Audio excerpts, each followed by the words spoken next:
Some years ago, I met the gentleman who owns this engine, and it turned out he lives in a castle. And of course he invited me around to have a look at it. You know. It isn't really a castle as most people know. It's really a big, beautiful country house that's built to look like a castle. It's got battlements and everything, but it's never really been under siege. Its owner is James Harvey Bathurst. We got friendly, really, because he's a dedicated traction engine enthusiast and railway enthusiast. Yeah, I've had that happen to me. I helped him restore one of his favourite engines, Atlas, which of course once resided in the north of England around Manchester, but now it lives here on the forecourt of Eastnor Castle. Here we are in the Great Hall at Eastnor Castle, but to me it looks a lot more comfy than a proper castle. You know, castles are cold, drafty places, and this is quite lovely and comfortable. And of course James is here, the owner, who's going to tell us all about it and, you know, how it all came about. Isn't that right, Jim? Yeah, well, it's a bit surprising, isn't it? Because it does look like a castle from the distance, and that was the point. In 1800, a lot of people were looking back to the medieval times, and my family had been here for about 200 years, and they thought this is the time to show everybody that we're a really old family and put up a really impressive buildings. And revival castles, this is a Norman revival castle, seems to be a bit the fashion. I mean, it's the sheer size of this room to impress people, eh? It's incredibly impressive. Yeah. So this pretend castle was never really put to the test in war. Real castles had a much more serious purpose. The reason they were built was to keep attacking armies out.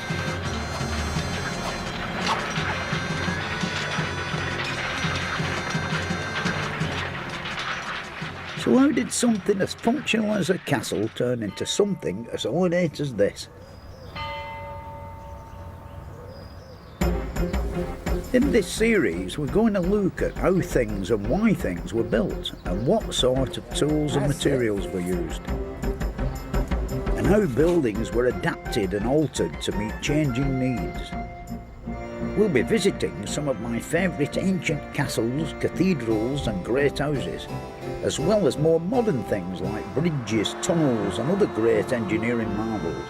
All of them are very different in style and purpose, but what they all have in common for me is the great range of craft skills that went into designing, building and decorating them. From the remains of some of our most mysterious and ancient monuments right up to the shiny futuristic structure like Lloyd's Building in London, the skills of architects and builders are there to be seen. But I'm starting off by going to see something very simple.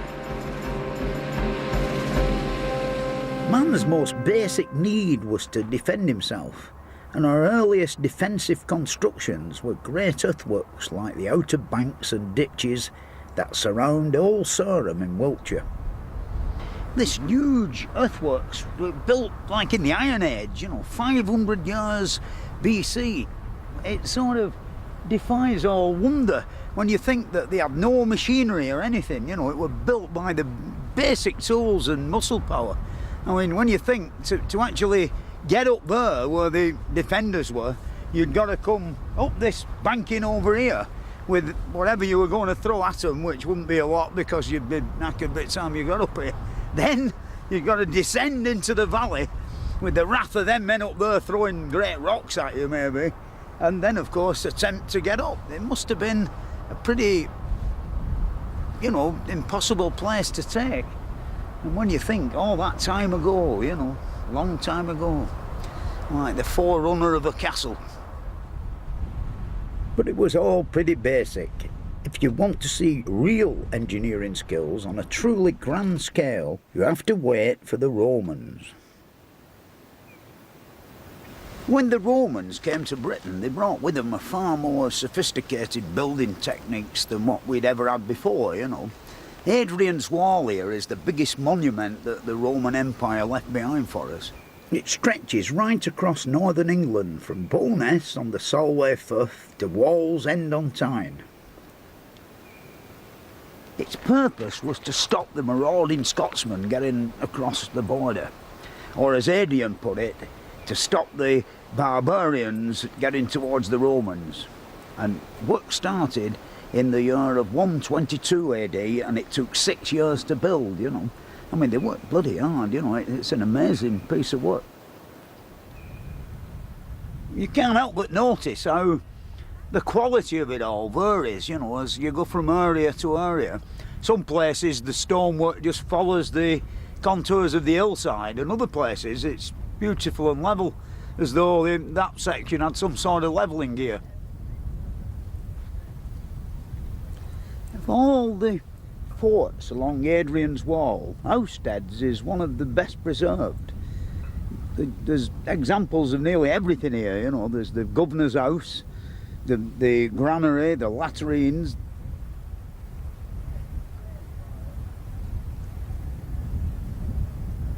This is rather a splendid pillow that I think once upon a time must have supported 2 arches in what's left of the northern gateway. I mean, the beautiful chisel marks still here, you know. It's amazing after all these years, all these centuries, you know. These 2 towers, one on each side, the far one were once the guard room, I've heard tell. I mean, and judging by the thickness of the walls, it must have been maybe 30 or 40 feet high, you know, quite a nice bit of building, you know. No wonder really that the things lasted so long. If it was so well built, you might wonder why there's so little left of it today. Well, when the Romans left in about 400 AD, the wall was abandoned and people began to nick bits of stone to build their own walls, farmhouses and even churches and abbeys. But even from what's left today, you can still see how it was built if you look carefully. This really is one of the highlights of the wall fort. The communal bathtub and the communal toilets or latrines. It's rather ingenious how they kept the water in it, you know. There's beautiful grooves chiselled down the ends of each stone, and then they've poured molten lead down, and then of course they'll have corked it up rather like they used to cork the wooden planks in the deck of a ship. The water from the bath came out through this outlet and was channelled into the latrines. And it came round the corner here and it dripped down into this trough here. And then it ran all the full length of the toilets and back this way and back into the main channel that took away all the effluent. And of course the reason for this trough were, while you were sat there on the thunderbox chatting with your mate, you wash your sponge in the running water, and then after you'd done that, these 2 sinks, the rectangular shaped one and the rounded, would be where they wash their hands afterwards, you know. Just what they did with the sponges, I don't know, because all the woodwork and the actual planking, I suppose, with the holes in, is all, of course, gone. But I suppose it all ran out down the hill where the sheep are, and it must have been a bit stinky down there in them days. What's interesting is the way they kept the water in the bath. Yeah. Right, that's it. That's Houstead Fort, the Roman baths. The way they had of keeping the water in them, you know, as the stone flags came end to end, you actually cut a groove down the middle, and of course poured molten lead in like I've just done here. They would have had possibly to build a little pile of stones up at each side with some clay behind to stop the molten lead shoving the clay out, you see. Here I'm a bit lucky because I've got this old moulding box and some sand on each side which will have the same effect. I'll now proceed to dismantle the moulding boxes and shift the sand, and we'll be able to see just how where the lead is all the way down in the joint, you see. Right now, if you imagine that, you know, these things were 3 feet deep, and also the hole in the middle, or the diamond-shaped slot in the middle, would stop the flagstones moving in either direction. Blooming heck, it stuck. Believe it or not. Blooming, I didn't expect that. I didn't think that it would have done that. I thought it would have come apart. You know, I mean, really, if it were corked up, then it'd definitely be watertight. I think I'll go and build a Roman bath somewhere now. You know, quite good, that. Quite pleased. I didn't expect it.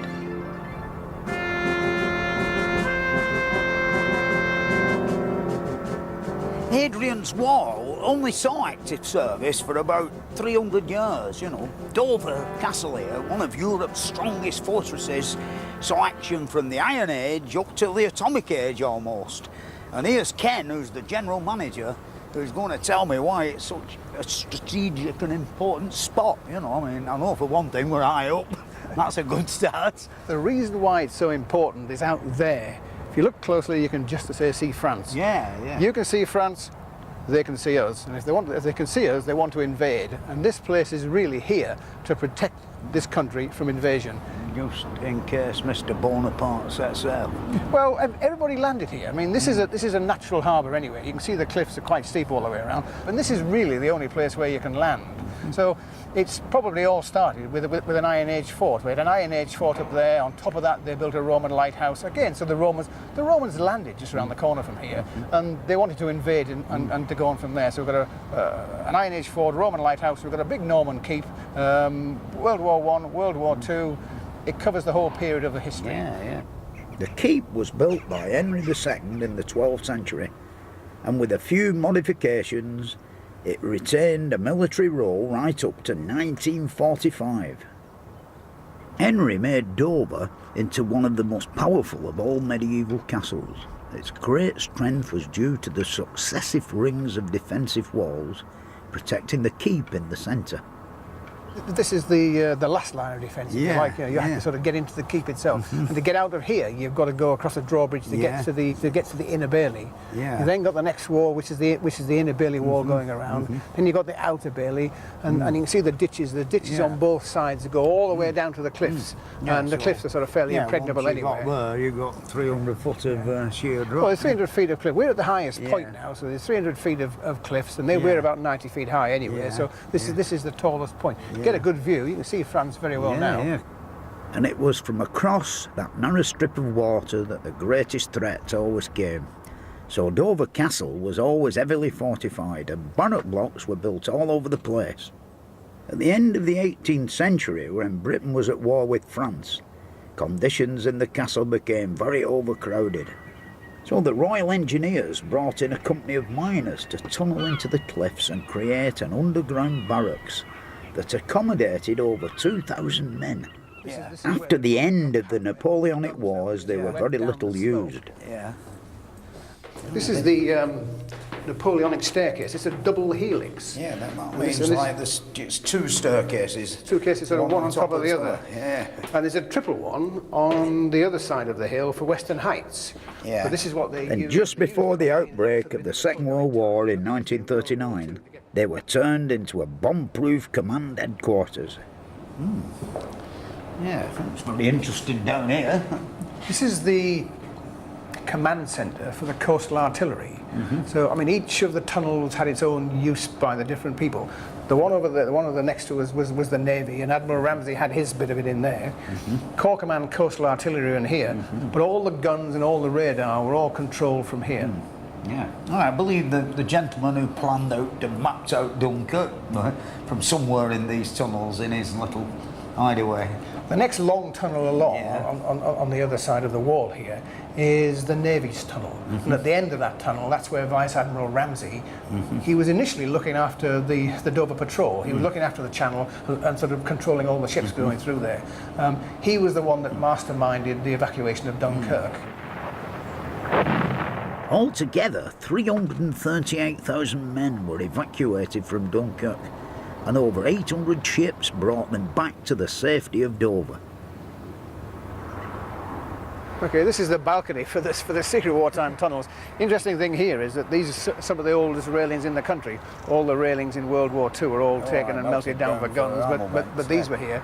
But we got pictures of Vice Admiral Ramsey and Churchill and the King coming down here. They would come here because they could see France. This is where they stood and looked out, and they could see the war happening. See the flashes in the bangs. And if anything happened and there was something coming over, then they could nip back into the tunnels and where it was nice and safe.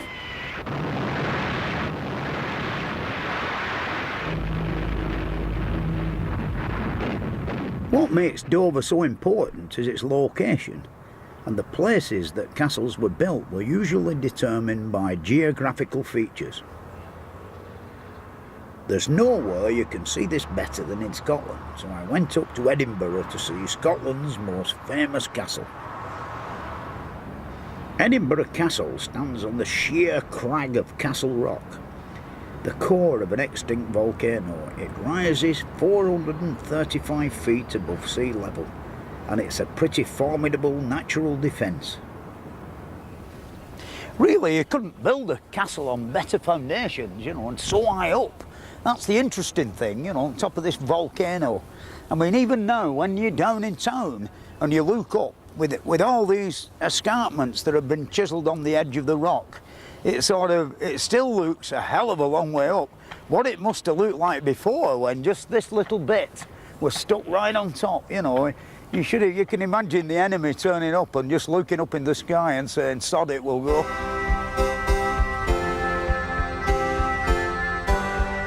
In the 15th and 16th centuries, the castle was a royal palace, and it became a symbol of royal power.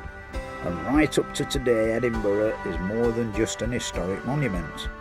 It still has a symbolic significance, and that's why the Scottish National War Memorial is here. One of the most impressive buildings in the castle is this one behind me, you know. It's the Scottish National War Memorial, and it's also one of the most recently built. I mean, I've seen a few war memorials in my time, but believe me, this one takes some licking.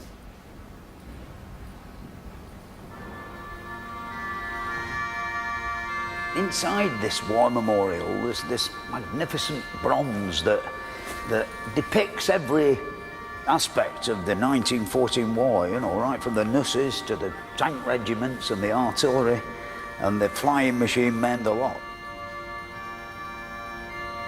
Yeah, a lot of this bronze were first carved in wood by Alice and Maurice Meredith Williams. He must have been a Welshman. And of course, you know, after it had been carved in wood, it would be taken to the foundry and used as a pattern to cast the bronze. Certainly captured the sadness of it all, you know. There's nobody smiling, you know, on any of the faces. It's all very sad.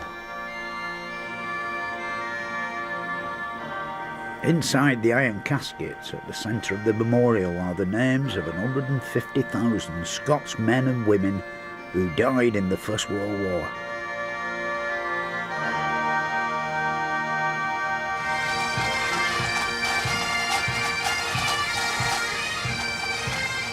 Military tradition and pageantry are still very strong here. I've seen the tattoo many times on television, and I've always been impressed, and when I was on my visit, I had an appointment with a man who keeps another of these traditions going.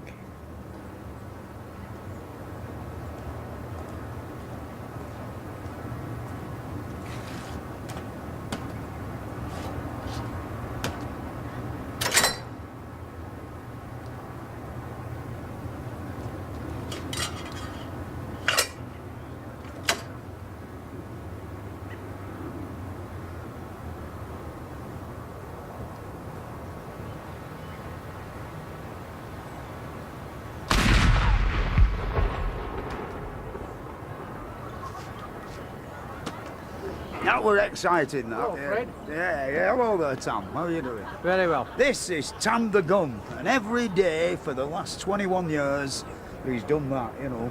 Why do you do it, you know? Well, it's a tradition that goes back to 1861, Fred. They started it for shipping in the River Forth. Yeah. So ships' captains could set their chronometers. Yeah, it's a lovely gun, isn't Well, it? it's actually, it was designed in 1936, put into production 1939, and been going strong ever since. Yeah. Tell you what, I found it quite exhilarating, that build up to 1 o'clock then, when I were leaning over there looking at my watch, you know. It were almost like when we're knocking a big chimney down, you know. Same exciting feeling, you know. And give it a good welly, Fred. Will do. I'll do that. Right. Can you imagine that in 1914? You enjoy that? Yeah. Good. Yeah. Yeah, many people have them outside at fireplaces, poker stands, don't Do they?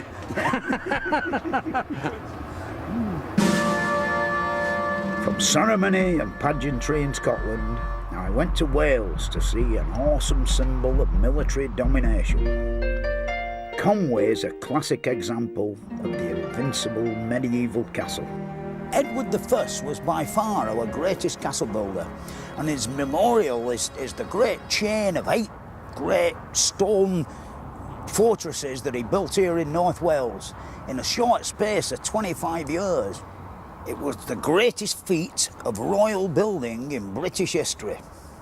The castles were a symbol of Edward's power, and they were designed to provide him with an ultimate weapon against any threat of a Welsh uprising. Their defences needed to be very sophisticated, so to carry out the work, Edward employed a Frenchman, James of St. George, who was the greatest military architect of his age. And it was in these outposts of English power that the medieval art of castle building reached its peak. They were all built to withstand any pounding from any siege weapon that had been devised at the time, and also made any form of attack difficult and dangerous. There are 8 main towers, but if you look closely, there are 4 more smaller towers on top of the ones at this end of the castle. These were the king's quarters, and the only way into it, it's really two halves, the only way into the king's quarters were by first battling your way through the main body of the castle, and the other way were by sea. As you can see, it would have been a heck of a job to scale these walls, especially with people pouring boiling tar down on you and the likes, throwing all sorts of stuff, bows and arrows. It's not as though you could dig underneath the thing because it's all based on completely solid rock. The structure is a piece of monumental engineering on a grand scale, a massive achievement for its time. And when you look closely at the walls and the towers, you can get some clues as to how the place was built. That's a big stone, that. Apparently, when they built these castles, in between all the flat, level decks of scaffolding, they have these inclined planes that they actually dragged the rocks up. And of course, it's a bit odd when you study castles and you look at them. There's some of them don't appear to have any putlog holes at all in. That's these little black holes where the piece of timber, a short length of wood called a putlog, went in. And of course, tied to the end of it, there were fir poles or tree trunks, for want of a suitable name, and of course lashed with rope, and then the planks rested on the putlogs. They just sawed the things off as they were retreating back down again. And then of course all castles were nearly all like cement rendered and lime washed, and you can imagine them cement rendering over the end of a bit of wood, and then 500 years later the wood rotting away, and some of them look like currant cake. There's that many of these putlog holes in them.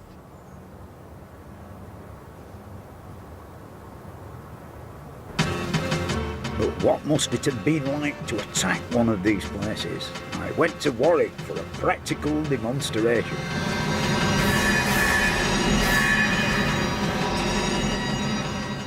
Tell us a bit about, how you'd go about getting in here. Well, Master Frederick, you're well within archer range here. Yeah, I know, it looks closer than 200 yards. You're taking your life into your own hands. You should be wearing a steel helm. Yeah. If you look across the crenellations at the top of the castle, I have my men positioned in each of the archer loops to look down upon anybody who might attack the gateway.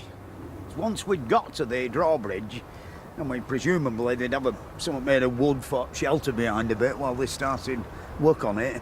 Once you'd got that up and got to the portcullis, it'd be a bit tough even then. Well, this actually, Master Frederick, is the strongest point of the castle, this barbican here. You'd almost be insane to attack here. Yeah, if you got as far as the portcullis, I think you'd look like a pincushion, wouldn't you? You would.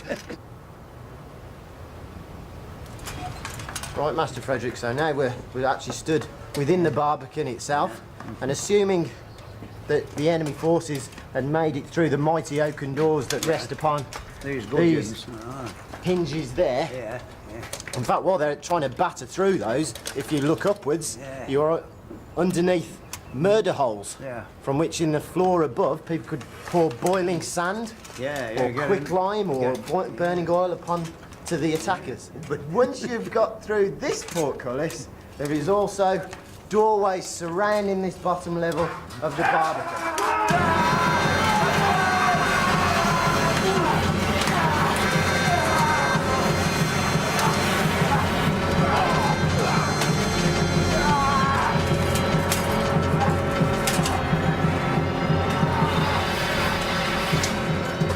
Didn't like that. What the hell? The Middle Ages were pretty violent and turbulent times, but for most castles, the last time they saw any real action was at the end of the Civil War, and after that, many of them became palaces and stately homes. Warwick is a good example of the way they changed. It's one of the finest medieval castles in England. But within these very military-looking defensive walls, there's a magnificent country house. By the 1890s, the castle had become a favourite retreat for some of the most important figures in Victorian society. And in some of the castle's rooms, there is a recreation of a weekend house party with a young Winston Churchill on the guest lists. This is really my period, you know. The beauty and splendour of it all, you know. It's always like there'd been a maintenance man here, you know. It must have been very pleasurable coming to work every morning and fettling bits of furniture up. Now then, I believe you've got a squeaky caster somewhere. Oh, Dibnah. Ah. Remove your cap, please. Oh, yes. Thank you. Would you have a look at this, sir? I think there's something wrong with the caster down there. Right. Excuse me, Mr. Churchill, while I just fettle this here table leg.